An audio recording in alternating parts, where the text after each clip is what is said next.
The wheels slapped the runway and the burn trubber smell rushed the cabin.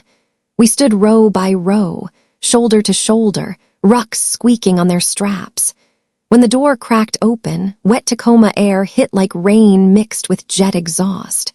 I tugged my cover down, squared my collar, muscle memory, the kind that keeps your mind from going anywhere it shouldn't. Torah's check. I said it loud enough for me. My grandfather's challenge coin sat in my pocket by my fingertips, cold as an ice chip. Outside, American flags lined the barricade, fabric brushing shoulders as people pressed forward. The PA system bled into applause and names, someone's husband, someone's boy. We marched past the family area and halted at the rope line. Kids clung to a marker-scrawled banner, "Welcome home, Mom." A wife clamped both arms around a neck like she was afraid he'd evaporate. A silver-haired mother shook as she cupped her son's face. In that bright, noisy sea, I found the row with our paper placard. Torah's. Those seats were empty. Empty like they'd been wiped down with clinic disinfectant, no jacket tossed over a chair, no coffee cup, no program left behind. I smiled for the unit photographer anyway, hands where they belonged, boots heel to heel. In my head, one line in the duty log voice, note, family row absent, no reaction. A palm landed on my shoulder. "Welcome back, Torah's." I answered, "Thank you," and went back to counting. Ethan texted, "I'm behind the flags by the maple, I can see your braid." I didn't get to look again, our element was waved forward. Lenses swept by. A flash popped. Sweat and old web gear and CLP mixed in the air. I thought about Gate 3 nights, wind in my face, tractor trailers breaking like surf, and I knew I'd be fine. Discipline saves you from the things you don't have words for. When the ceremony broke, I stripped my gloves, turned, and there was Ethan. Canvas jacket, dusty jeans, a smile half relief, half worry. I walked through the flags, he opened his arms, I dropped my ruck, and for one breath the sharp edges inside me rounded off. "You made it," I said. "I always do." He touched his forehead to mine. "Want to find seats?" "No, let's go home." There was no "this is my mom, this is my dad." Just his hand, solid around mine. In the truck he turned on the seat warmers. Washington drizzle stippled the windshield, blacktop shining like ink. I cracked the window for the damp to roll in.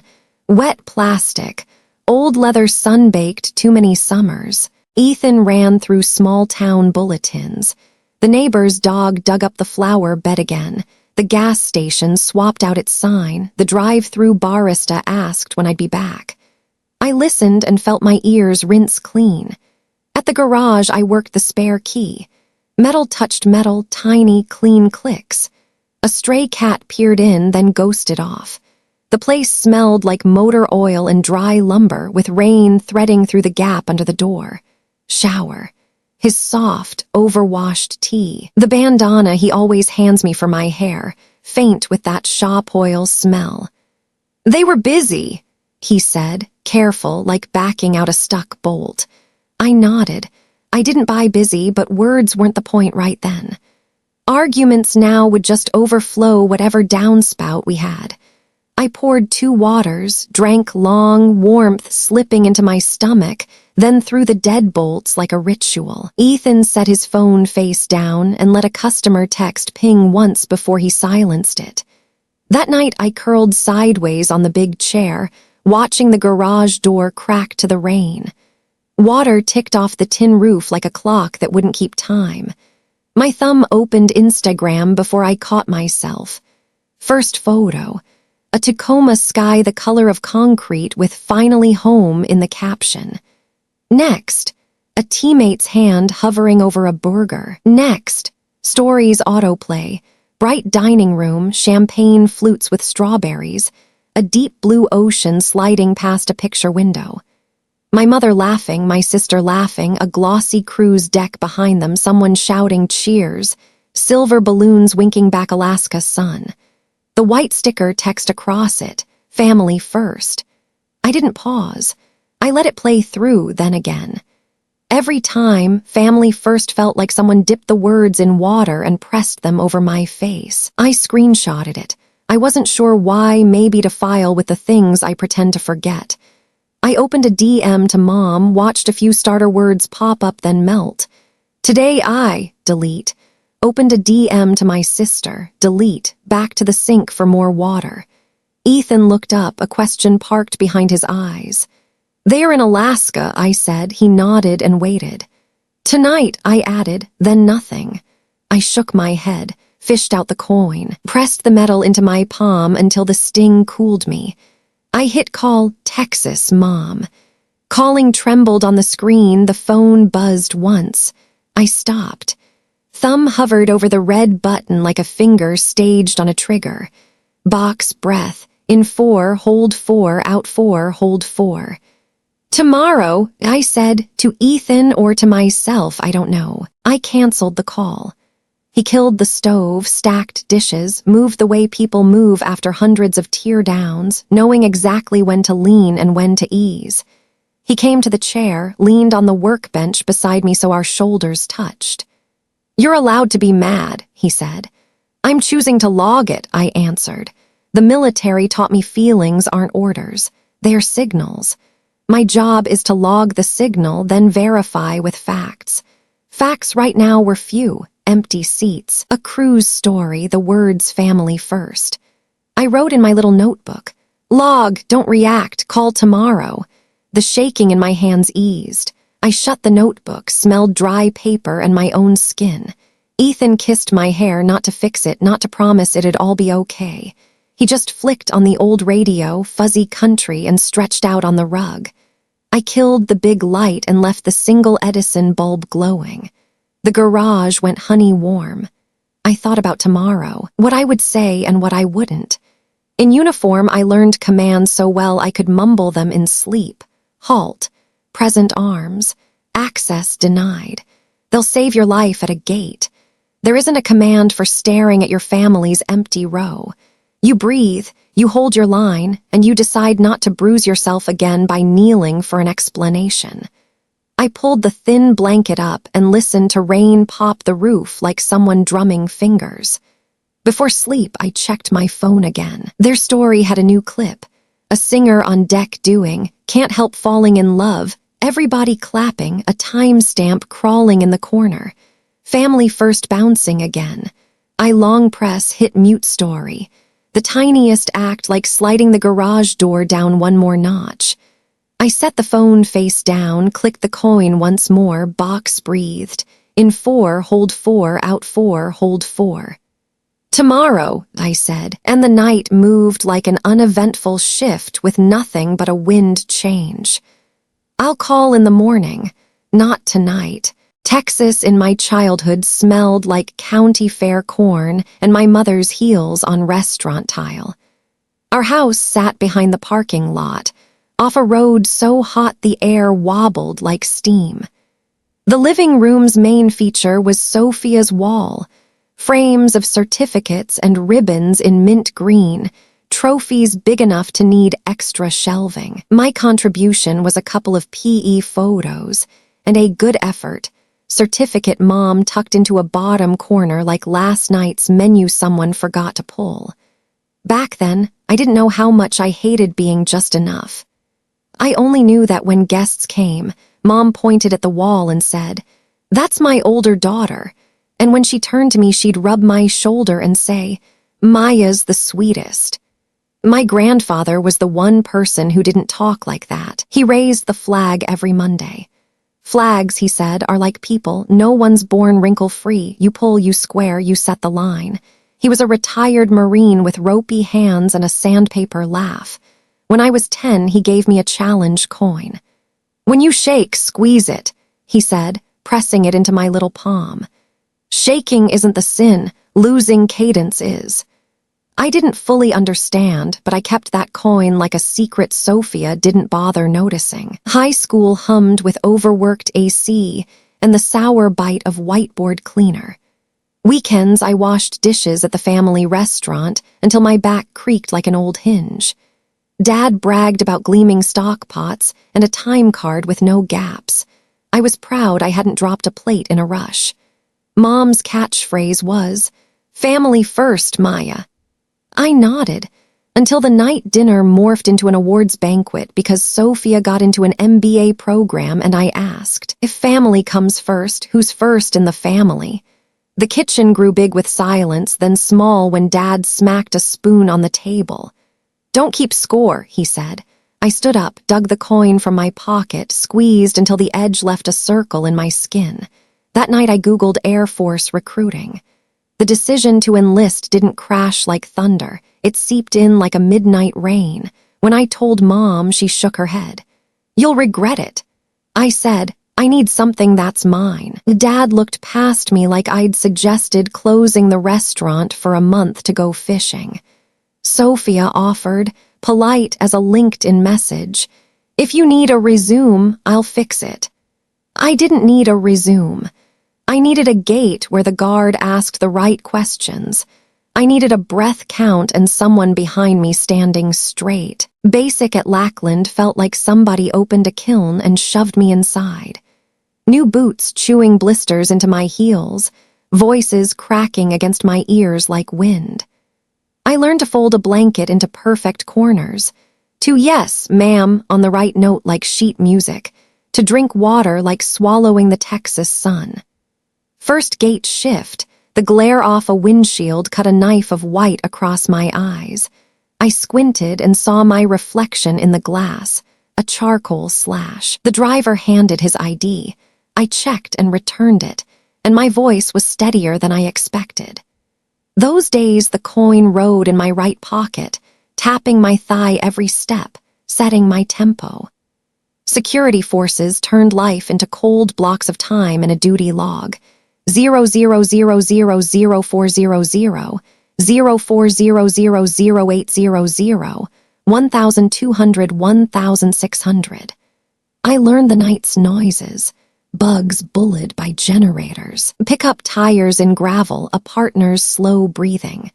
I learned voice command, stop, window down, engine off, papers. Clear language is a kind of mercy. It shortens the gray zone where people fight over guesses.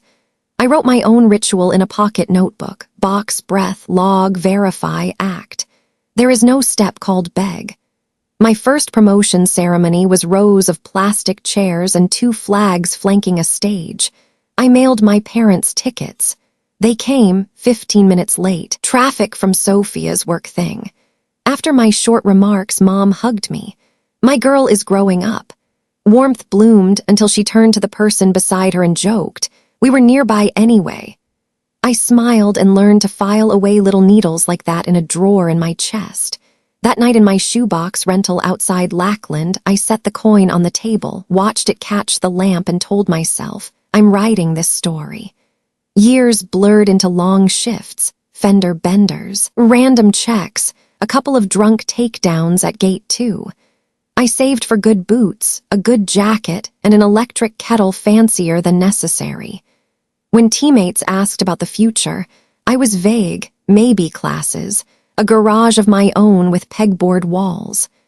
I didn't tell them about Sophia's wall or the sound a skillet makes when oil hits it at home, or how family first could screech like fork on porcelain. I told them about my grandfather, about shaking not being a sin. On my first deployment, I color-coded FaceTime windows for Mom. She replied with a heart emoji and a link. How to stay healthy on the road. I smiled. She loved the way she knew how, sanding off the sharp parts. Dad rarely texted. Sophia sent a conference selfie captioned, "Set the goal, crush the goal." I tapped like, winter nights downrange stretched like roads with no signage. I looked at sky through a scope and thought of Texas porch lights, of my grandfather's flag ritual, of the way wire fights wind. When I rotated home after my second deployment, I met Ethan at the bike shop by the gate. He asked if I needed an oil change or a tempo change. I laughed, rare to find someone tuned to your station. We became familiar over paper cups of coffee and the tick of a ratchet. He didn't dramatize the bad shifts or shush the good ones. Once I asked what he thought of me doing this another 10 years. He wiped his hands, leaned on the bench, and said, "If it's yours, you won't need applause." The line echoed into that drawer where I keep the needles. And then last night, between flags and empty seats, those needles trembled. I put them down with breathing, logging, staying in step. This morning, Tacoma's gray light slid under the garage door. I measured sugar like counting cadence. Ethan sat cross-legged on the wooden chair, twisting a strip of leather into a bracelet. He looked at me over his mug, warm as a quilt pulled from a clothesline. "I've got a thought," he said, voice casual as a loose bolt but eyes on my face. "Invite them here. We'll do a small wedding at the base chapel. No show, no pressure. We set the rules from the start. If they come, great. If they don't, we still marry." The spoon kissed the cup, a tiny bell. Chapel opened in my head like a bright wood room, pews, stained glass, sun puddles on the floor.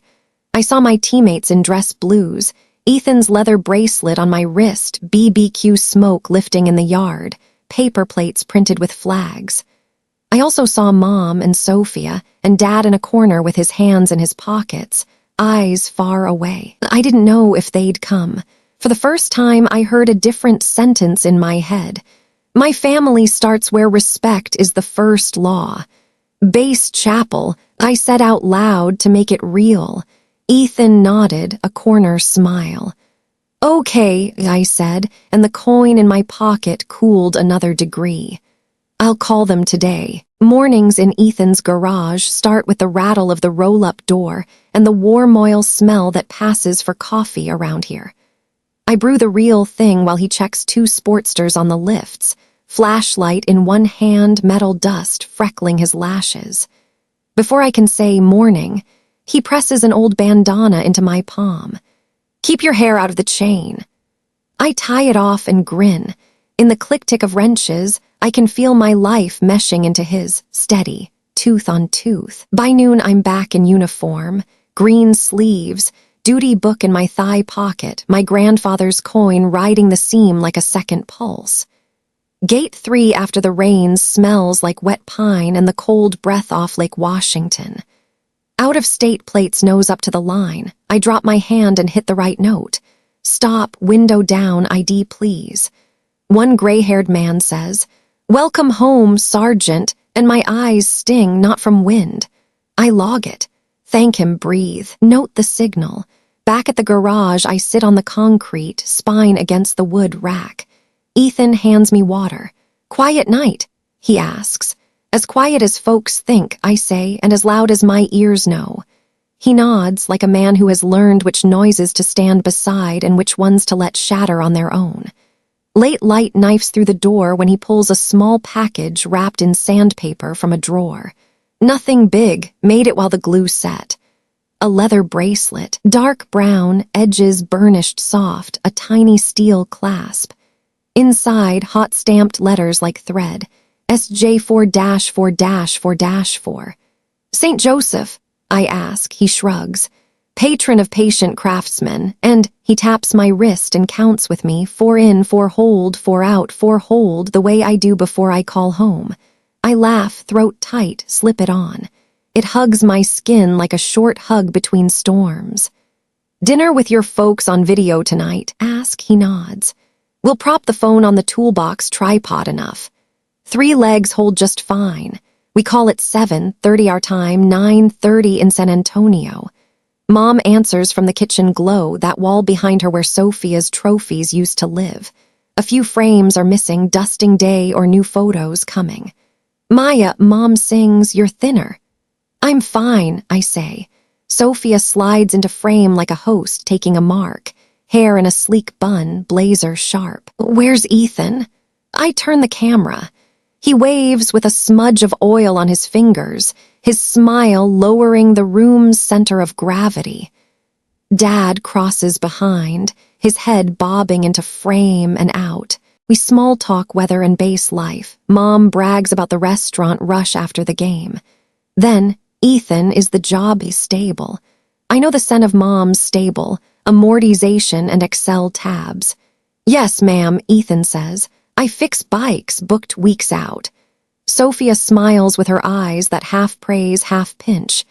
Skilled trades are hot now, but benefits, 401k, tow, sustainability. The word trade hits the concrete like a loose bolt, rings, and settles. I keep my voice slow. Ethan has health insurance and he contributes to an IRA. Sustainability for us is someone who changes the oil when the engine knocks and changes shifts when life does. Dad leans in long enough to lift a hand, hey, and vanishes. Ethan loosens his arms and doesn't look away from the screen. Mom throws a towel over the nail on the table. When are you visiting? I inhale 4, exhale 4. We have news. Ethan meets my eyes and nods. We're doing a small wedding at the base chapel, low-key. End of next month, if you can make it, you're invited. I say invited like a barcode, clear and scannable. For a beat, the screen freezes. Mom blinks fast. Sophia sets a cup down out of frame, porcelain kisses wood. On base. She repeats, stressing it like a downgrade. Small, I say, and right. Mom asks for date, time, clothes, guest count. I list them. 2 teammates, the older couple next door, the parts store guy, my first sergeant, and I pause, of course, our family. Dad stays gone. Somewhere a pan hisses. I picture him stirring sauce or just dodging the conversation. Sophia exhales through her nose. I don't think a base chapel. Her hand sketches temporary. I smile and use my soft command voice. It's where I swore in, where I've stood watch, where I grew up. We want to marry where respect is the first law. Ethan looks at me like a chord just landed on pitch. Mom gives a small thumbs up. I'll try to arrange, your sister's calendar. I don't mention the cruise. I'm not beaching tonight on that sandbar. If you can fly in a day early, I add, I'll take you to a BBQ with the team.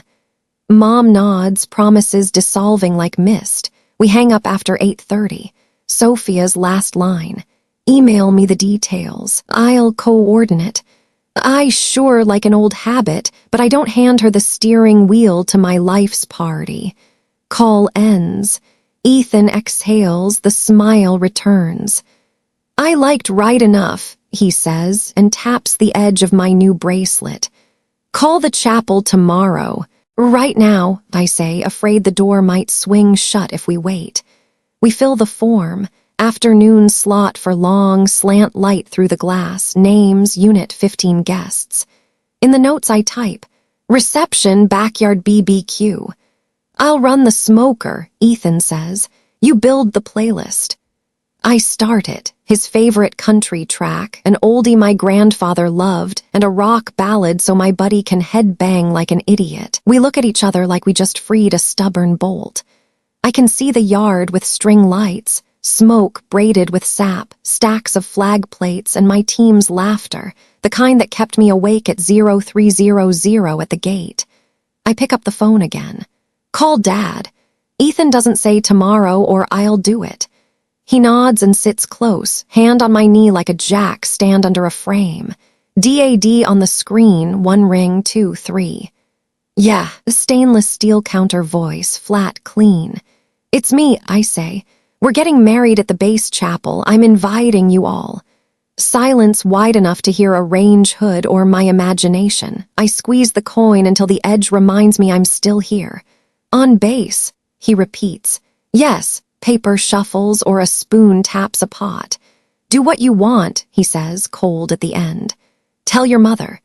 The line drops like a door shut by someone who doesn't look back. The screen goes black as lake water at night. Ethan squeezes my knee. I'm okay, I say, not sure if I'm reporting or issuing orders to my heart. I open my notebook. Notification, partial success. Reactions, Mom, open, Sophia, control, Dad, inert. Next, send details, remember boundaries protect love, not punish people. I cap the pen and set it on top like closing a case. Drizzle tickles the driveway, wet earth in the air. Ethan flips on the radio. Some old song I can't name slides out, warm and a little sad, like a fall road with no traffic. I touch the bracelet and thank the tiny SJ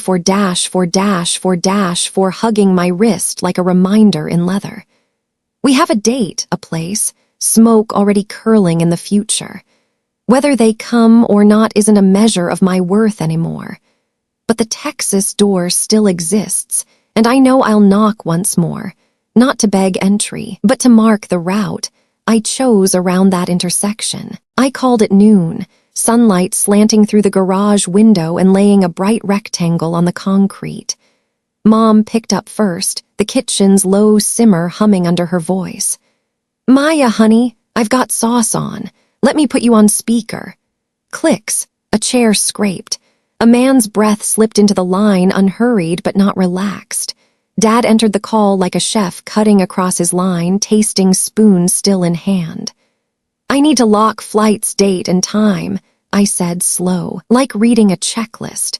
Saturday ceremony, 1,500 hours, base chapel, casual BBQ the night before, fly into Seattle, Tacoma. Ethan sat across from me, elbows on his knees, the leather bracelet warm against my wrist like a metronome. On their end, Mom murmured something non-committal. "We'll see." And somewhere off mic, Sophia called, "Email me the details." I was about to say already did when Dad cut in. "The base chapel," he repeated for the third time, like his toe had hit a fixed post. "Yes, sir." I kept my uniform manners. "We want it simple, close to my team, and—" He didn't wait. "It's a trivial event for a common cop in boots," he said, the English rolling off like a stone off the prep table. "A gate guard wedding and a backyard BBQ, really?" Some sentences don't need volume to puncture your eardrum. Something small clinked on Ethan's side, maybe a wrench, then went still. I squeezed my grandfather's coin, the cool metal bit my palm. My brain switched to mission mode. Log. I reminded myself, box breath, 4 in, 4 hold, 4 out, 4 hold.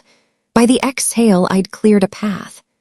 "Dad," I said, level as a glassy lake, "my wedding is not a family KPI. It's our vow, and my job is security forces. I lace up boots and stand a post so other people's ceremonies aren't interrupted." He snorted. "Spare me the speech. If you're getting married, do it properly. Book a respectable venue. Don't drag family across the country to stare at some GI chapel with stained glass and a plate of smoked meat." Ethan didn't signal, didn't jump in. I thought about the empty seats on homecoming night, about the Alaska cruise story lettered family first. I heard Mom whisper Miguel, like she was trying to tug his hand off a hot pan. Sophia slid in with project manager polish. "Maya, let me help. There's a great resort in Austin I can." "No," I said, no counting this time. "I'm choosing the base chapel. If you can come, I'll be grateful. If you can't, I'm still getting married." The pause swelled, then Dad laughed, a low utensilong cast iron sound. "Do what you want. Just don't call that a wedding. You're young, you'll learn.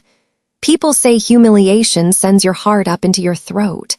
Mine dropped back into place, like a soldier stepping back into rank after a bump. I opened my notebook with the phone wedged between shoulder and cheek and wrote one word in block letters: boundaries. Under it: 1, don't beg for love. 2, don't trade respect for attendance. 3, don't let anyone name my life for me. "I understand enough to end this call," I said.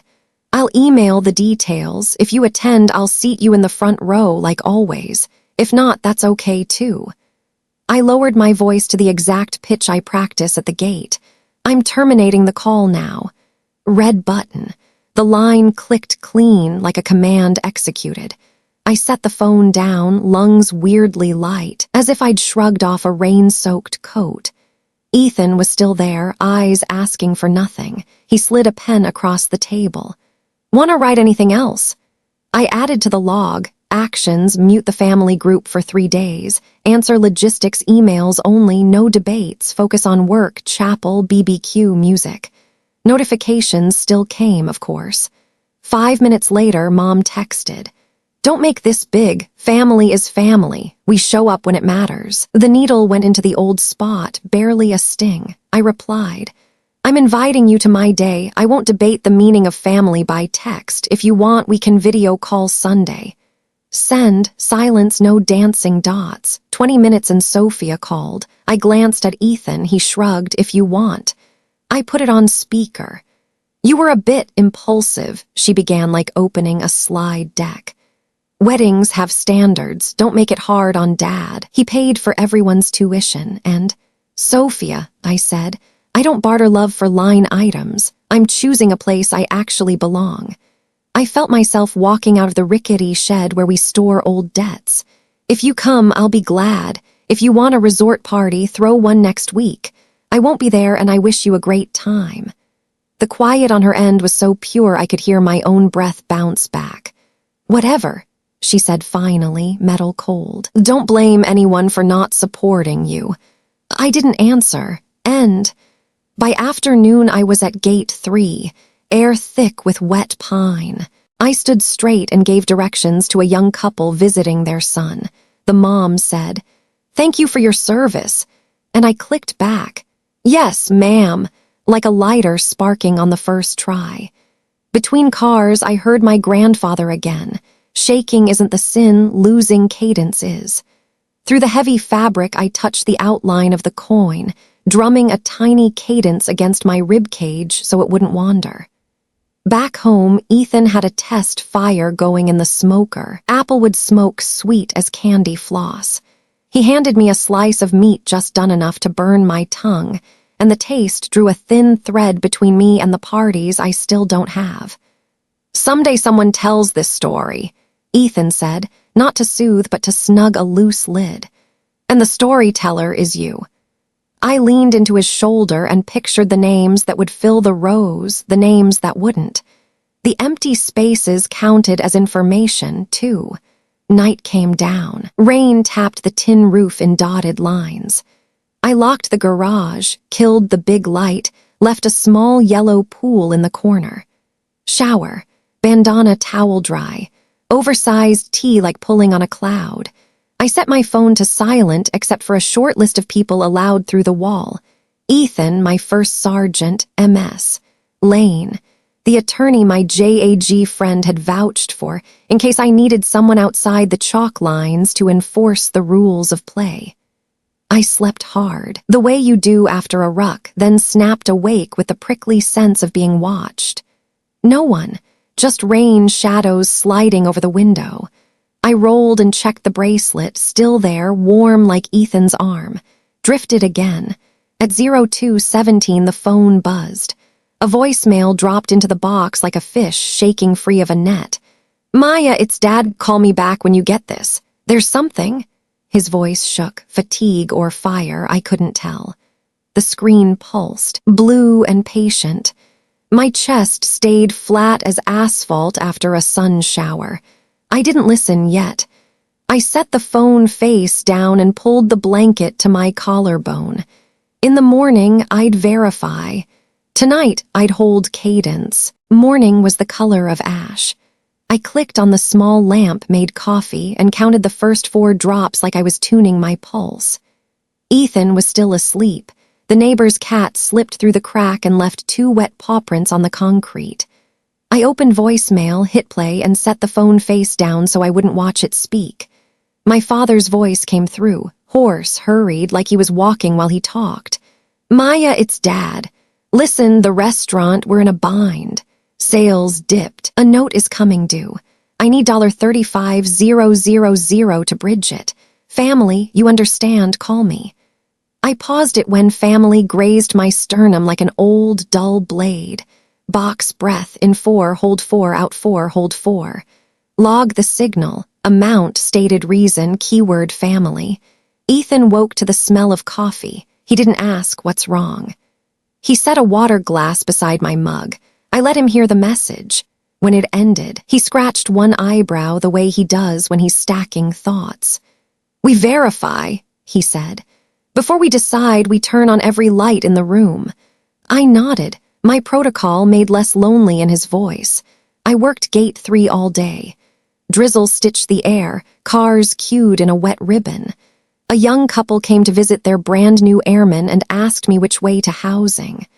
I pointed, watched them cross the yellow line hand in hand. Mom's phrase, "family is family," floated up, and I saw it like a layer cake: love, habit, demand, assumption. Which layer's thickest depends on who's slicing. Off shift, I hit the market for sweet corn and a pork shoulder, small BBQ for the team, my chosen family. Ethan lit the smoker, applewood curled up sweet and thin, clinging to my hair like a cheap, honest perfume. My people trickled in. Gomez hugged like a mattress. Tran hauled a case of soda. First Shirt set a hand on my shoulder for 1 second longer than casual. We ate off flag paper plates and laughed about gate nights while a soft rain kept time. Nobody pressed Texas. Nobody poked the empty row bruise. I was grateful for the way they left that space alone, like an accepted empty chair. When the yard cleared, Ethan doused the fire and we headed to the garage. I opened the laptop and made a folder, House Texas Verify. I dragged the voicemail in. 3 new emails. One from Mom, one from Sophia, one from Dad, titled numbers. I clicked. Inside, a thin spreadsheet, monthly revenue lines, a catch-all expenses column, a due date photo snapped crooked. Rain ticked the roof while I scanned black text. "He says sales dropped," I said, "but food orders didn't." Ethan nodded. "And here," he tapped a blurred line, cruise payment. The year was chopped off by the photo, but the month and day were there. It sat the same week a payment came due. "Maybe unrelated," I said, keeping myself in data mode. "Maybe planned long ago." Ethan shrugged. "Maybe, so we ask for clean statements and the original payoff schedule. No more phone pics." He poured water. "And the big one, why $35,000? Is that payroll a note or just a round number that's easy to say?" I laughed without humor. I hate round numbers. I drafted an email, short, command clear, polite. "Please send 3 months of bank statements, a breakdown of payables, due dates, and the basis for the $35,000 figure. I'm considering options but need clarity to make a responsible decision."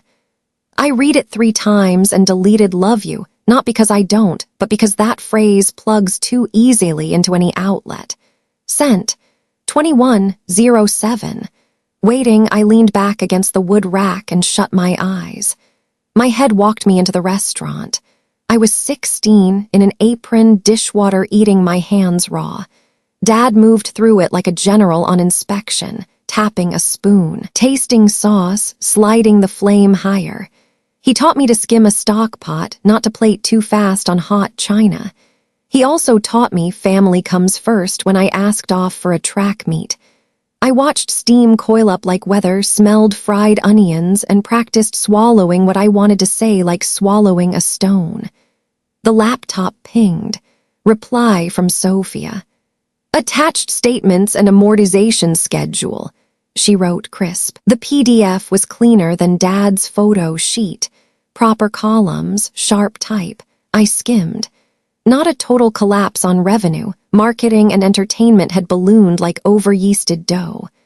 The amortization page had a red box, due 09/12. Right under it, Alaska Cruise $12, 4XX, 2 digits cut off by a bad scan. Date 09/07. I felt myself lean back like someone tugged a kite string. Ethan leaned in without touching the mouse. We didn't speak for a few beats. The family first story flickered in my mouth like a shard of glass I almost bit.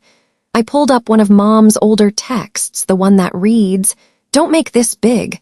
Family is family," and set it side by side like a handwriting sample. "The cruise isn't a crime by itself," Ethan said quietly.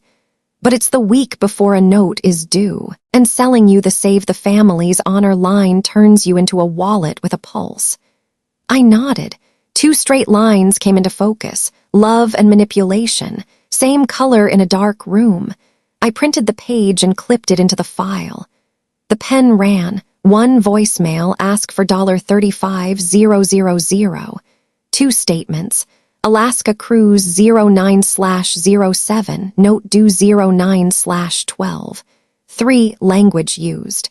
Family. Four, next actions, request internal emails, propose a call with counsel on the line.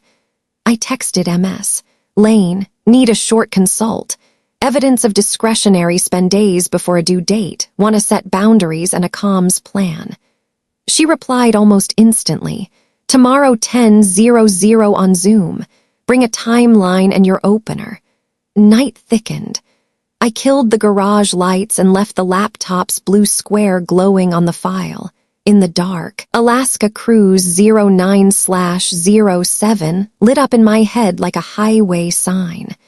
I let my shoulders drop, pinched the coin between two fingers, listened to the tiny metal kiss like a shift whistle calling end of watch. Tomorrow I'll open one more door, the restaurant's internal email. I need to see who wrote about me, and how. Morning was the color of lead. I sat at the laptop with the case file on my right, printouts of Alaska Cruise 09/07, the payoff schedule and a handwritten checklist tucked inside.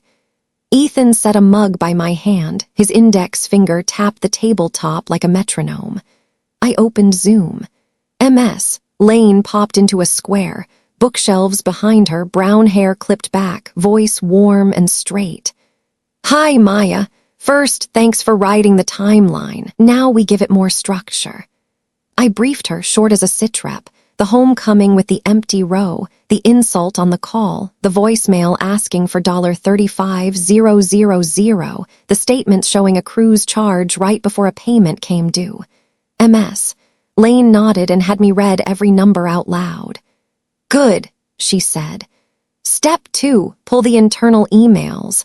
Don't ask, do you have emails? Ask them to search their inbox using these terms and send. Emil copies. Keywords, your name, uniform, safe, loan, bridge, family. Put a 24-hour deadline on it. A beat. Step 3, notify them that all further contact is by email only except for one scheduled call. Recommend Friday 17:30 so no one tries to drag it out. I wrote, the letters slanted because my hand shook a little. On the call, MS. Lane continued, you open with rules of engagement, no interruptions, timeline only. You may end the call if insulted. You'll read the facts, hold 3 seconds of silence, then state options. I will not transfer $35000. My suggestions are sell equity or renegotiate the debt. I am not the solution. Then end the call. I looked up, feeling like someone had finally handed me a legible map. One more thing, she said. They'll go for your feelings. Prepare a bridge sentence to steer back to data. For example, Mom, I hear that you're upset. Back to item 3. Repeat it like traffic control. And Maya, don't apologize for your boundaries. After the Zoom, I emailed Dad and Sophia using her template. Please retrieve internal emails containing Maya, uniform, safe, loan, bridge, family from 08/15 to present. Attach as Emil, 24-hour deadline, future contact by email. I will take one call at 17:30 Friday. I triple-checked and hit send. It sounded like sliding the security bolt at gate 3, one small, clean click. At midday, I took my post. Sun pushed through. The roadway steamed. The smells of asphalt and pine turned the world into a warm greenhouse. An SUV rolled up. A dad handed over his pass, a brand-new Airman Road shotgun with a collar still stiff. I returned the card. Welcome to base, sir, and watched them in the mirror, wondering if their family had any empty rows. The second hand ticked like a marching order. I slid my fingers into my pocket and found my grandfather's coin. Shaking isn't the sin. Losing cadence is. Back at the garage, an email from Sophia was waiting. Attached per your request. Zip. I drew a breath, downloaded, unzipped. More than 40 emails, subjects from menu fall draft to staffing Sunday. I filtered Maya. 7 hits. 3 were the usual check-ins. 1 was Mom to Sophia. Call your sister, she's sensitive. I noted it, then a thread between Dad and Sophia surfaced. Subject, Bridge for September. I opened it. Dated 08/28 from Miguel Torres to Sofia Torres. The body was short and dry, like the strip of paper inside a fortune cookie. Need a bridge for early September. Maya's a safe bet she's a paycheck in uniform and won't ask questions. Family first. I read it 3 times. Each time, safe bet yanked my chest the way a seat belt snaps when the brakes hit. Ethan stood behind me. I could feel his breath at my neck. He didn't say, told you. He set a hand on the back of the chair to keep it from sliding. I scrolled. Sophia's reply. Agree. We can pitch it as temporary help tied to the wedding hype. The words wedding hype flared like a spark on an oil slick. My mouth smiled the odd smile of someone who just found a minefield map for the road ahead. There, I whispered. That's what they wrote about me. I saved the thread as PDF, printed it, and filed it beneath Alaska Cruise. My pen ran. 4, email 08/28. Maya's a safe bet, paycheck in uniform, won't ask questions. Family first. 5, Sophia, pitch the loan using wedding hype. I drafted a reply attaching the emails. Short lines. I have received the internal emails. Thank you. Reminder, 17:30 Friday call. I will present the timeline. My decision will be based on the facts. I didn't narrate my feelings. I didn't apologize for having read words written about me. I hit send and leaned back, listening to rain restart on the tin roof like a marching drum line. The phone buzzed. Mom, I let it ring twice, 3 times, then answered. Her voice small and urgent. Maya, don't embarrass the family on Friday night. Your dad runs hot, you know that. Money talk from girls sounds bad. I counted 4. Mom, I said in the bridge voice, I hear you. Back to item 3, the cruise spend right before a due date. And item 4, the safe bet email. I'll be brief and respectful. She sighed and slid into the worn phrase, family is family. I looked at the file where family first shone like a polished nail in that email. And boundaries are boundaries, I said. Friday, 17:30. That night Ethan and I rehearsed.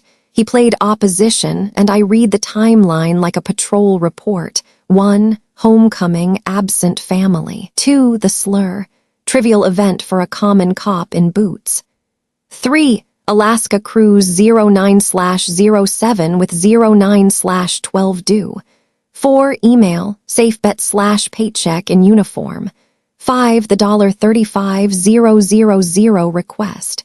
6, decision, no transfer, suggestions, sell equity / renegotiate, all future contact in writing. Ethan timed the 3-second silences after each point. The quiet compressed like a spring. It made each sentence weigh more than shouting. When I reached safe bet, my throat went desert dry. I took a sip and reminded my heart to hold tempo. Ethan nodded. Good. If they go ad hominem, you say, I will end this call now, then you do it. I half smiled. Yes, sir. He touched the leather bracelet on my wrist. His fingertip was a warm, mooring point in the current. Late, I opened the little wooden cabinet, set the challenge coin atop the file, right between Alaska Cruise and safe bet. The coin caught the yellow light. Its nicked edge felt truer than any trophy on a Texas wall. I added one final line to the notebook. Tomorrow is Friday. 17:30. Rules, state facts, hold 3, state decision, end. I shut the book. Click. The phone buzzed again. Sophia. Don't turn a small issue into a cold war. Be soft so this goes smoothly. I texted back. I'll be clear so this stays true. Then I powered down, flipped Do Not Disturb on, leaving exactly 3 people cleared through the wall. Ethan, first shirt, MS. Lane. Rain thickened, rice scattering on a tin roof for luck. I lay down with my hand on the file, feeling the tooth of the paper through my skin. Somewhere in the city, dining rooms were being broken down. kitchens closed, drawers counted. In Texas, they were probably doing the same. I thought about the word bridge in that email, a temporary span over a bad stretch. I am not a bridge. I am a gate guard. And tomorrow at 17:30, I'll do my job. At 17:25, we staged the garage like a tiny command post. The case file sat in the center of the table on top, the printout of the safe bet email, underneath the payoff schedule and the cruise statement. The laptop was armed with the recorder. MS. Lane popped into Zoom, camera off, a circle with an L. I'm here. Remember the rules, Maya, she said, voice straight as a steel ruler. Ethan took the chair to my left, hand resting on my knee. The leather bracelet warmed under his palm. I touched the coin in my pocket, metal snapping cold against skin like a quiet order to fall in. 17:29, box breath 4444. At 17:30, I hit dial. One ring, two, the line caught. Mom's quick hello, Sophia's, shall we start? Dad is silent as a cast iron pot just set on flame. I'm stating ground rules first, I opened. Voice command gentle but firm. No interruptions. One person speaks when I call on you. I'll present timeline and facts. If I'm insulted, I end the call. No one objected, only Dad's short breath down the line. Timeline, I said, flipping the file. 1 JBLM homecoming, family absent. I held 3 seconds. Mom murmured, Maya. I lifted a hand, though they couldn't see. 2, the follow-up call, the line trivial event for a common cop in boots. I held 3 seconds. Somewhere a spoon touched china with a clock's little click. 3, I slid the page forward, fingertip landing on the bold. Statement shows Alaska Cruise 09/07, payoff DUE 09/12. Discretionary spend right before due date. 3 seconds. Ethan tapped the table in time. 4, I slowed the cadence so each word found its slot. Email 08/28, Maya's a safe bet. A paycheck in uniform, she won't ask questions. Family first. Reply, agree pitch as temporary help tied to the wedding hype. 3 seconds, my body wanted to say more, discipline kept me in formation. 5, my voice dropped, cable wrapped in calm. Request for $35,000. My decision, I will not transfer funds. Reasons, items 3 and 4 show poor risk control and manipulative language. Options I recommend, sell equity, renegotiate the note, or seek a bank bridge. From now on, in writing only, I'll take one call, this one. After this sentence, I'll hear responses in order, Dad, Mom, then Sophia. I set my pen down. Silence. 3, 2, 1. Dad broke formation early. You've misunderstood everything. Email was shorthand. Safe bet means we trust you. Paycheck in uniform means you're stable. Families talk like that. The cruise was planned long ago, unrelated. Don't turn this into a courtroom. I flipped to rules of engagement to remind myself of the lane.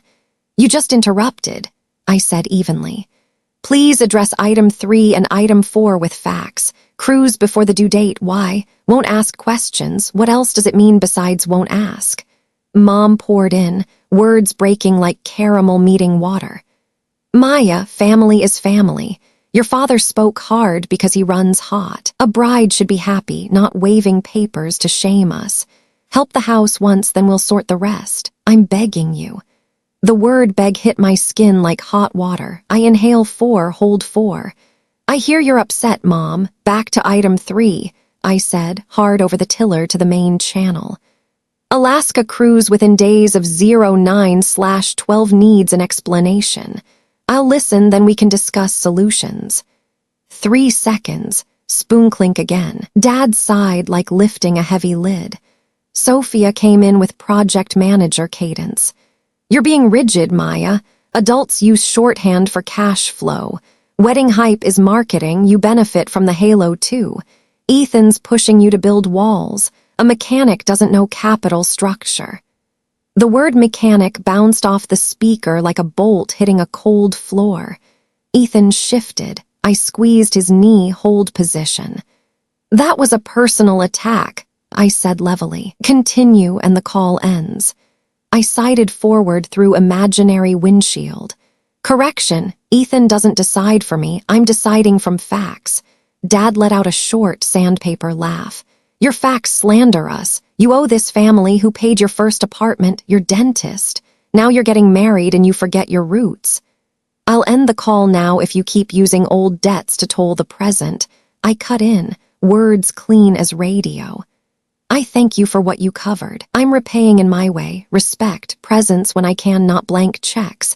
I'm not a temporary bridge over grown-ups' mistakes."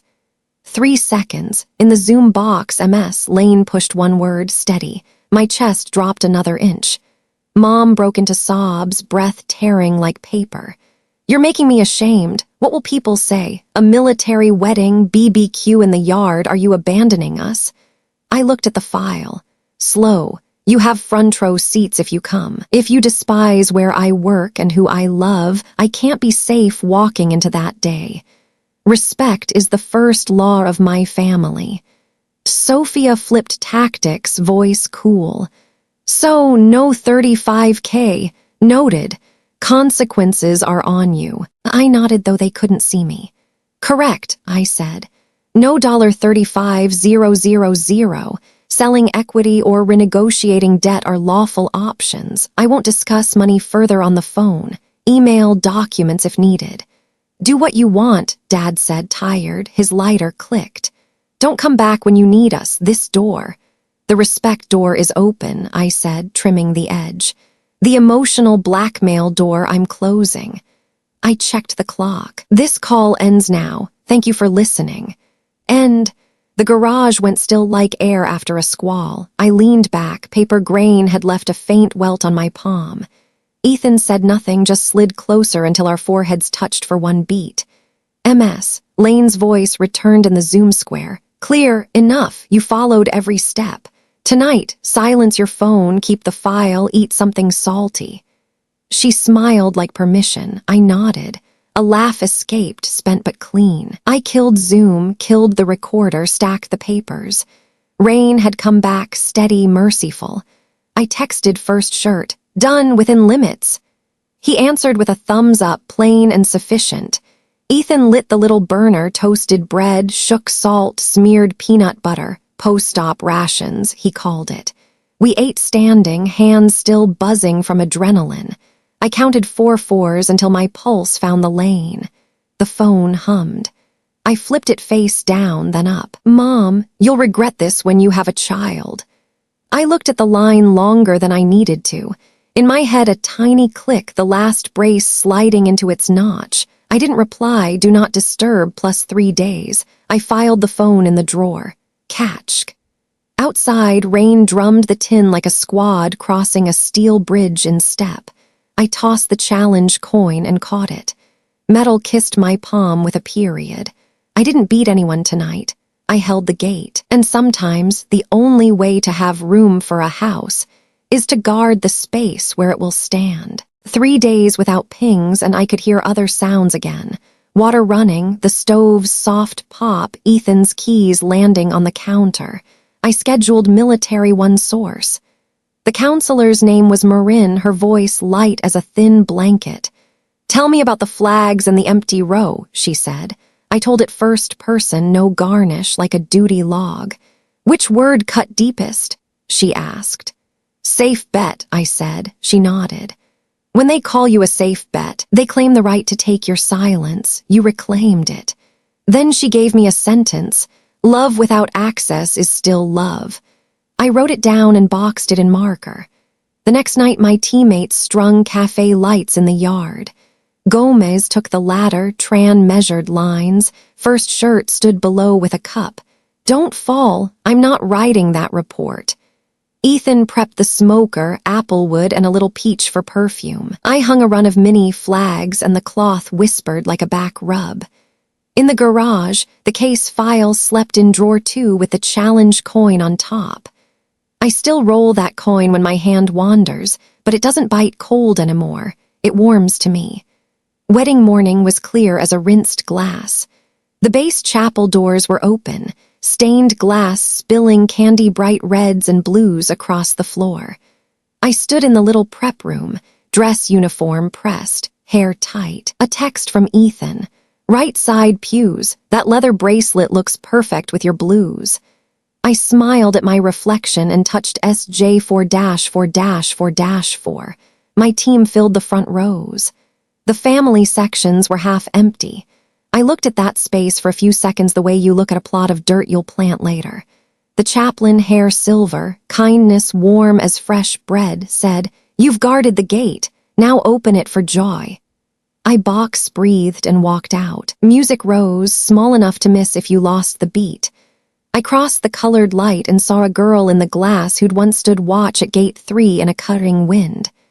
Outside, clouds gathered. Inside, Ethan's eyes were shop-light bright. He stepped to catch my hand a half-beat early. Our vows were radio short, clear, brief enough. "You may kiss," the chaplain said, and applause popped like corn in a small pan. First shirt whistled. Gomez yelled hoo-ah, wrong branch, right frequency. Afterward, we hit the yard. Ethan dropped the vest, tied on the apron back to pitmaster. I swapped shoes, rolled sleeves, grabbed the hook. BBQ smoke wrapped us in a wordless song I've always known. Paper flag plates moved hand to hand. Kids chased shadows. The string lights shivered in the breeze.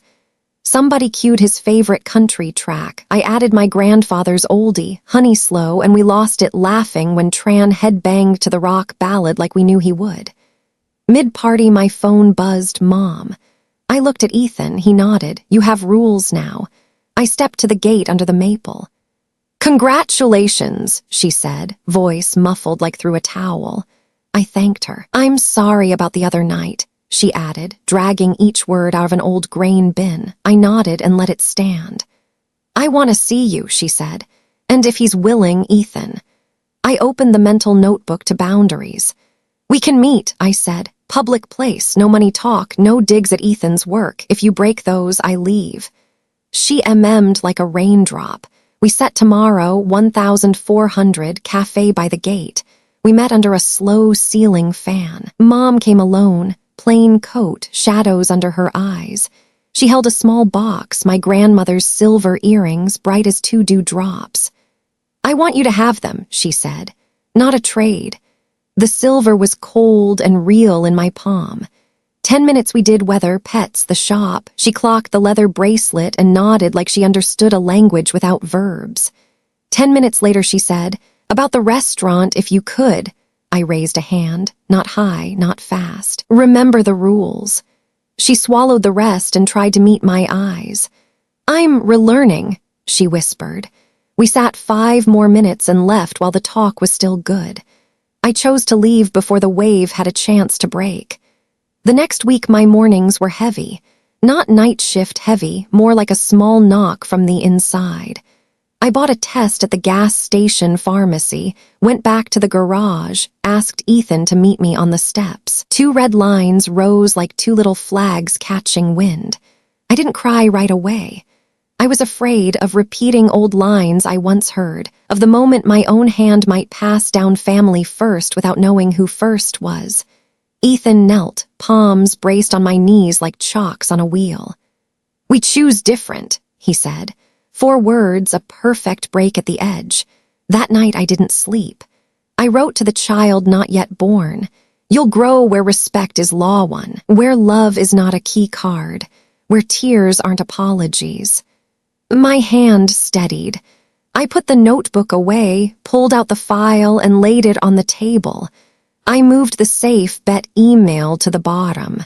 On top, I set a photo of the chapel, stained light on our faces. I closed the cover and labeled it, "Case closed."